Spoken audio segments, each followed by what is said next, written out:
امیر المومنین علیہ الصلوۃ والسلام خطبہ نمبر 172 میں اس میں ارشاد فرما رہا ہے کہ دنیا کے خصوصیات، الا آگاہ ہو جاؤ، وان هذه الدنيا التي اصبحتم تتمنونها، یہ وہ دنیا جس کے بارے میں تم لوگ اس کی تمنا میں تم لوگ صبح کرتے ہو، یعنی تم لوگ اس دنیا کی تمنا کرتے ہو، ترغبون فیہا، اور اس کی طرف تم لوگ رغبت پیدا کرتے ہو، اس دنیا کو حاصل کرنے میں تم لوگوں کے اندر بہت ساری رغبتیں موجود ہیں۔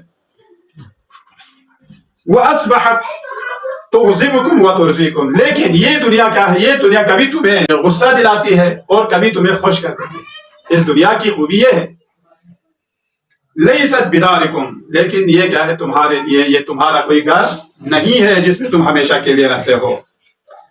وَلَا مَنْزِلِكُمْ، اور نہ یہ تمہاری منزل ہے۔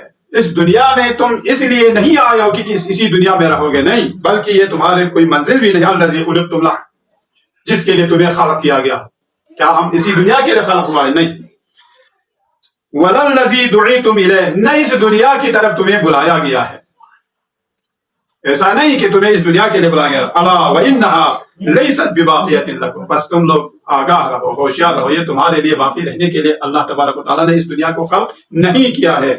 وَلَا الَّذِي دُعِيتُمْ إِلَيْهِ وَلَا تَبْغُونَ عَلَيْهَا، نہ یہ دنیا اس لیے خلق ہوئی ہے کہ جس کے لیے تمہیں یہاں پر بلایا گیا ہے، اور نہ تم لوگ اس دنیا میں باقی رہو گے، نہیں، بلکہ یہ دنیا جو ہے ایک دار قرار ہے اور دار قرار نہیں ہے۔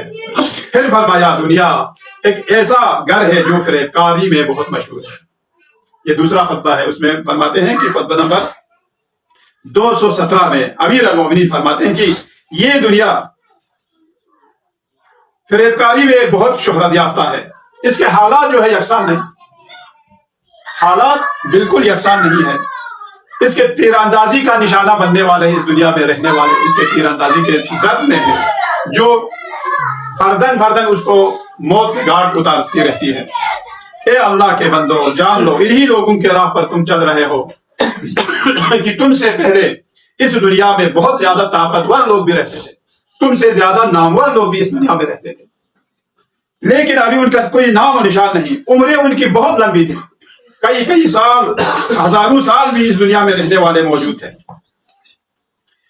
عمریں ان کی بہت زیادہ تھی، ان کے آباد گھروں کی تعداد بھی بہت زیادہ تھی، ان کی آوازیں خاموش ہو گئی ہے اور ان کی ہوائیں اکھڑ گئی ہے، بدن گل سڑ گئے ہیں، گھر سنسان ہو گئے ہیں، نام و نشان تک یعنی مٹ گئے ہیں۔ انہوں نے مضبوط محلوں اور میں انہوں نے بدل دیا ہے، قبروں کی آپس میں نزدیک تو ہے، ہر قبر جو ہے دوسری قبر کے ساتھ نزدیک تو ہے، لیکن ایک دوسرے کے پاس جا نہیں سکتا۔ ایسے یہ ہمسایہ لوگ ہیں، ایسے یہ پڑوسی ہے یہ قبر والے کہ جو ایک دوسرے سے نزدیک تو ہے، لیکن ایک دوسرے کے ساتھ پاس جا نہیں سکتے، اور ایک دوسرے سے کوئی حسد بغض کینہ یہ بھی کوئی وہ اپنے دلوں میں نہیں رکھ سکتے، بالکل خاموش پڑے ہیں، جیسا لگ رہا ہے جیسے یہ خاموش کالونی ہے۔ مولا فرماتے ہیں کہ یہ قبرستان ہے، اسی لیے ہمارے لیے ائمہ طاہرین بار بار فرماتے ہیں کہ تم لوگ قبروں کی، قبرستان کی زیارت پہ جایا کرو، بیمارستان میں جایا کرو، تاکہ عبرت حاصل ہو، آپ کے لیے ہمارے لیے عبرت حاصل ہو۔ پھر فرماتے ہیں کہ یہ دور دور سوئے پڑے ہیں، دنیا کی نہ کوئی فکر ہے، دنیا کی فکر سے بھی وہ لوگ آزاد ہیں، آخرت کی فکر میں وہ مشغول ہے، بس تم بھی سمجھ لو کہ انہی خاموش کالونی میں تم لوگ بھی پہنچے ہوئے ہو۔ آپ اور ہم دیکھتے ہیں کہ بلکہ کہتے ہیں کہ بعض دانشمند آپ اور ہمیں متنبہ کرنے کے لیے کہ ہمارے کفن جو ہے وہ بازاروں میں آ چکے ہیں، آپ کے اور میرے کفن جو ہے بن کر جو ہے وہ کپڑے کفن کی شکل میں بازاروں میں آ چکے ہیں، لیکن آپ اور ہم غافل ہیں، اس لیے کہتے ہیں کہ دنیا کی فکر سے آزاد ہے یہ لوگ۔ بس اے اللہ کے چاہنے والوں، اس دنیا سے محبت نہ کرو، دنیا کی محبت دل میں نہ ہو۔ ہاں، دنیا کو حاصل کرنے سے آپ کو اور ہمیں منع نہیں فرمایا، بلکہ ایک اور بیان میں امیر بیان فرماتے ہیں کہ دنیا جنت کی قیمت ہے، دنیا جنت کی قیمت ہے۔ کیوں؟ اس لیے کہ جب تک آپ اس دنیا میں زحمت اور محنت نہیں کریں گے، اس دنیا میں آپ تلاش نہیں کریں گے، تو آگے آپ کو اور ہمیں کیا ملنا ہے؟ لہٰذا فرماتے ہیں کہ الدنیا مزرعۃ الآخرہ، اس دنیا میں آپ اور ہم نے جو کچھ بویا ہے انشاءاللہ اس کا یعنی اس کی فصل جو ہے آگے قیامت کے دن آپ کو ہمیں ملنے والی ہے۔ اس لیے فرماتے ہیں کہ پیغمبر اکرم ما لی الدنیا انہا مثلی والدنیا کمثل راکب قال فی ظل شجرۃ فی یوم صیف ثم راح وترکها۔ رسول خدا صلی اللہ علیہ وآلہ وسلم فرماتے ہیں میری مثال اور اس دنیا کی مثال، انما مثلی و دنیا، میری مثال اور دنیا کی مثال کمثل راکب یا کمثل راکب، ایک راکب ایک سوار کی مانند ہے۔ قال یعنی قال یہاں پر قیلولہ سے ہے، جو قیلولہ کرتے ہیں فی ظل شجرۃ، ایک سایہ دار درخت کے نیچے، وہ بھی کیا ہے فی یوم صیف، گرمیوں میں جب آپ اور ہم کہیں سفر کرتے ہیں، ہم پہاڑوں میں جاتے ہیں یا کھیتی باڑی میں جاتے ہیں، تو گرمی، شدید گرمی میں جب کہیں اگر آپ کو کوئی سایہ دار درخت مل جاتا ہے، اس کے نیچے جو ہے آپ تھوڑی دیر کے لیے لیٹ جاتے ہیں۔ ہماری مثال یہ ہے ثم راح وترکها، اب اس سایہ دار درخت کے نیچے آپ اور ہم نے رہنا تو نہیں ہے، بلکہ وہاں پر کچھ استراحت کر کے پھر اس جگہ کو ترک کر کے آپ اور ہم نے آگے نکلنا ہے۔ تو مثال ہماری یہ ہے دنیا اور اس مال دنیا سے، اور اسی لیے امیر المومنین نے بھی فرمایا ما لعلی ولنعیم یفنا ولذۃ لا تبقى۔ دنیاوی لذتوں کا اور اخروی لذتوں میں یہی فرق ہے کہ دنیاوی لذت کے ساتھ ساتھ اس کے اوپر آفات بھی ہے، وہ باقی رہنے والے نہیں۔ جیسے والدین ہمارے لیے نعمت ہے، خوش قسمت لوگ جو والدین صاحب نے ہو، ان کو دیکھنا، ان کے چہرہ دیکھنا، عبادت پتہ نہیں کتنے سالوں کی عبادت شمار کرتے ہیں کہ اولاد اگر اپنے والدین کے چہرے کو دیکھتے رہے خوشی سے تو کہتے ہیں کہ وہ بھی عبادت ہے، اور اس میں پتہ نہیں کتنے یعنی سالوں کے کتنے حج کی جو ہے نا وہ ثواب اللہ تبارک و تعالیٰ نے رکھا ہے۔ یہ انسان کے لیے لذت ہے، لیکن کیا یہ لذت ہمیشہ باقی ہے؟ نہیں ہے۔ ایک دن والدین کی نعمت جو ہم سے دور ہو جاتے ہیں، لیکن ان نعمتوں کے ظاہر ہونے سے پہلے آپ اور ہمیں ان نعمتوں کا جو ہے وہ ہمیں احساس ہونا چاہیے، شکران نعمت ہونی چاہیے آپ اور ہمارے لیے۔ آج ایک والد کی مجلس ترحیم ہے، اولاد صالح کے لیے یہی اہم ہے اور ضروری ہے کہ والدین اگر اس دنیا سے چلے جائیں تو ان کا ذکر کرنا، ان کے لیے صدقہ خیرات، قرآن خوانی اور ان کو یاد رکھنا، یہ ایک اولاد صالح کی علامت ہے۔ اور انشاءاللہ آج اگر آپ اور ہم اپنے والدین کو یاد رکھتے ہیں تو کل جو ہے ہمارے پاس ہماری آنے والی اولادیں، ہماری آنے والی نسلیں آپ اور ہمیں یاد کریں گے۔ تو مولا فرماتے ہیں کہ اولستم ترون اہل الدنیا یصبحون ویمسون علی الاحوال الشتى فمیت یبکى وآخر یعزى۔ لوگوں کیا تم نہیں دیکھتے ہو اس دنیا میں اہل دنیا کو کہ یہ لوگ صبح و شام کرتے ہیں، کس حالت میں؟ علی احوال شتى، مختلف حالات میں۔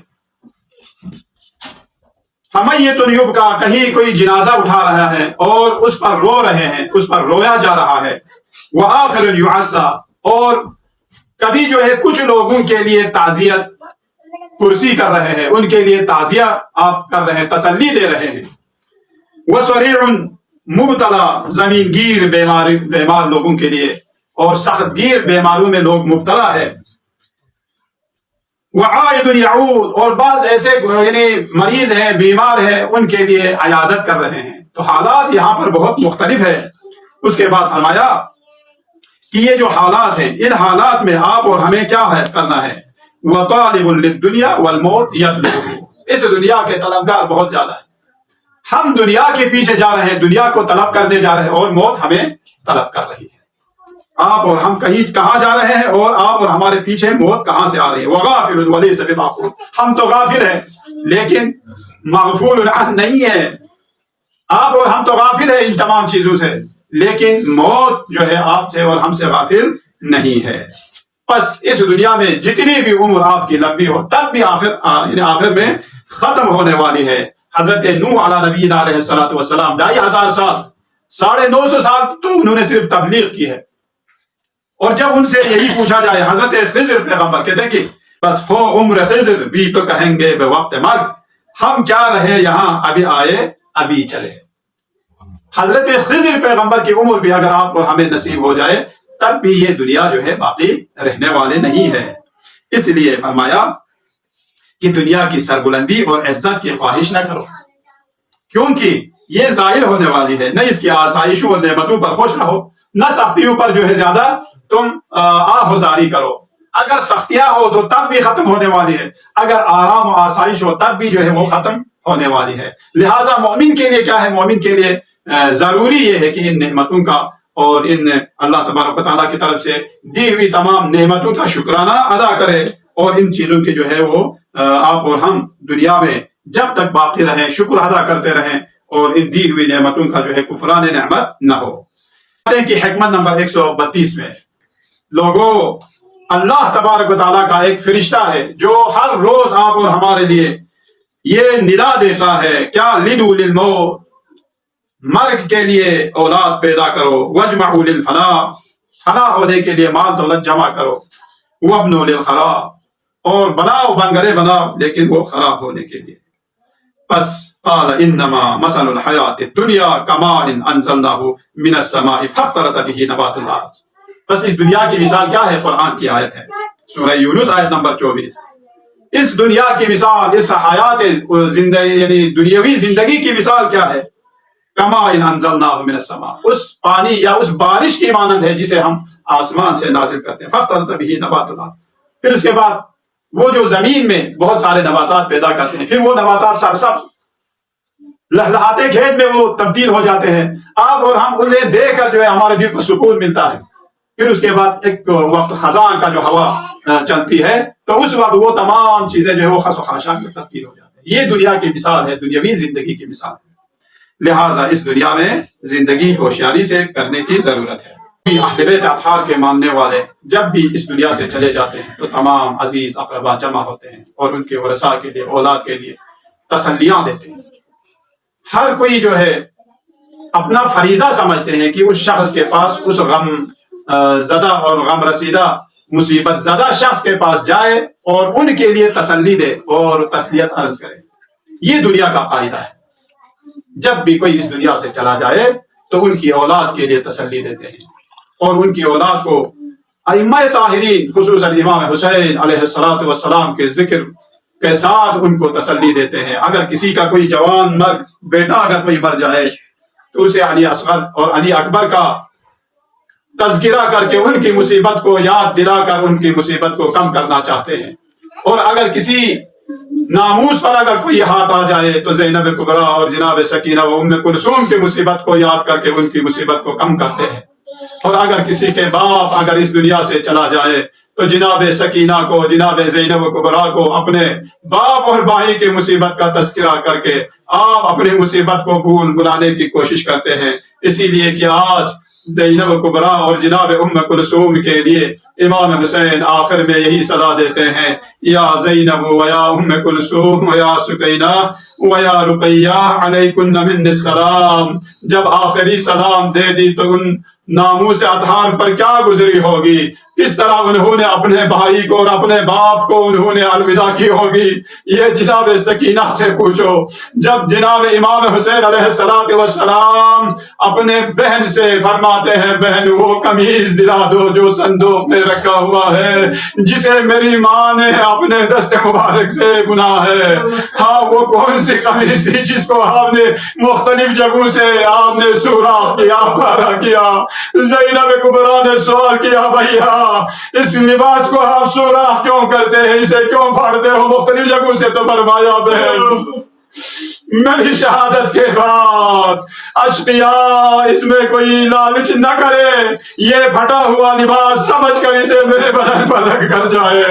لیکن عزیزوں، کیا شہادت کے بعد وہ لباس بھی رکھا نہیں، اسے بھی انہوں نے اتار دیا۔ جناب امام حسین علیہ السلام گھوڑے پر سوار ہوئے لیکن گھوڑا آگے قدم نہیں بڑھا رہا۔